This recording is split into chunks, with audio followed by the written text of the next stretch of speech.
इस लड़की का एक अजीब गरीब शौक था कि उसे रोजाना एक मेंढक खाने के लिए चाहिए होता था।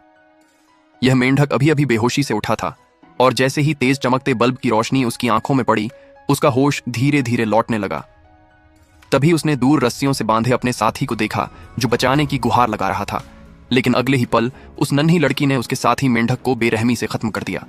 यह मंजर देखकर मेंढक कांप उठा और बुरी तरह भागने की कोशिश करने लगा, मगर तभी लड़की उसके सामने आकर खड़ी हो गई और तुरंत ही उसने चाकू से पहला वार किया। लेकिन उसके हाथ फिसल गए और मेंढक की गांठें कट गईं, जिससे वह थोड़ा आजाद हो गया। यह देखकर लड़की तिलमिला उठी। हालांकि मेंढक ने मौके का फायदा उठाया और अपनी जीभ से बाकी की रस्सियां खोल लीं। तभी लड़की ने फिर से हमला किया, जिसे मेंढक ने अपने दोनों पैरों से रोक लिया और उसे धक्का दे मारा। इससे चाकू हवा में उछला और सीधे जाकर लड़की के पैर में धंस गया। दर्द से तड़पकर लड़की चीख पड़ी, लेकिन उसने चाकू निकालकर मेंढक को खत्म करने के लिए फिर से तलाश शुरू कर दी।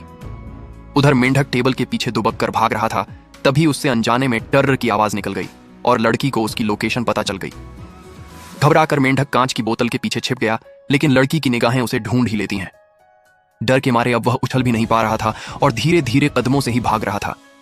तभी उसे खिड़की दिखाई दी, जिसे देखते ही उसके चेहरे पर उम्मीद लौट आई। वह खिड़की की तरफ दौड़ा और छलांग लगाने ही वाला था कि लड़की ने उसे अपने हाथ में जकड़ लिया।